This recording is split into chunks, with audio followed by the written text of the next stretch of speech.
Allu Arjun 'Pushpa 2' cinema మీద ఎంతమంది దుష్ప్రచారం చేసినా దాన్ని చూడకుండా ఎవ్వడూ ఆపలేడు అంబటి రాంబాబు. అల్లు అర్జున్ గారి సినిమా మీద ఎంతమంది దుష్ప్రచారం చేసినా అది పార్ట్ 2 కదా. పుష్పాన్ని చూడకోకుండా ఎవడు ఆపలేడు. అక్కడ దాకా ఎందుకయ్యా? నందమూరి తారక రామారావు గారి కుటుంబం జూనియర్ ఎన్టీఆర్ సినిమాను చూడకుండా బహిష్కరించాలని ప్రయత్నం చేశారా? ఆపగలిగారా?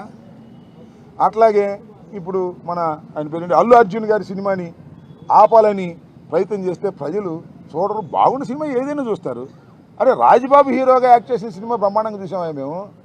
సినిమా బాగుంటే, ఎన్టీ రామారావు గారి సినిమాలు బాగోకపోతే ఫ్లాప్ అయినాయండి. ఏం చెప్తాం? సినిమా బాగుంటే ఎవరైనా చూస్తారు. అరచేతిని అడ్డుపెట్టి సూర్యకాంతిని ఆపలేరు.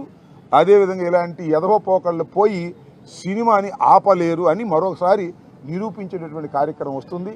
అల్లు అర్జున్ అయినా, లేదా జూనియర్ ఎన్టీఆర్ అయినా, లేకపోతే మరొకరైనా సినిమా బాగుంటే ఎవరైనా చూస్తారు, బాగోపోతే ఎవరు చూడరు. నాకు తెలిసి అందరూ ఉవ్విళ్ళూరుతున్నారు. పుష్ప 2 చూద్దాం, దానిలో ఎంత బ్రహ్మాండంగా ఉంటుందని అందరూ ఎదురు చూస్తున్నారు. నేను కూడా ఎదురు చూస్తున్నా. మరీ థియేటర్లోకి వెళ్ళి చూడాలంటే ఇబ్బందిని నేను కూడా పుష్ప 2 ఎలా ఉంటుందో చూడాలని నాకు బాగా కోరికగా ఉంది. ఎందుకంటే చాలా అద్భుతంగా పార్ట్ 1 అద్భుతంగా ఉంది కదా, హాలీవుడ్ స్టైల్లో ఉంది కదా, అందరినీ తలదన్నే విధంగా వెళ్ళాడు కదా అల్లు అర్జును. అందువల్ల బాగా జలసిగా ఉంది కొంతమందికి. మీ జలసి వల్ల మీ కడుపులు పుచ్చిపోతాయి, గుర్తుపెట్టుకోండి.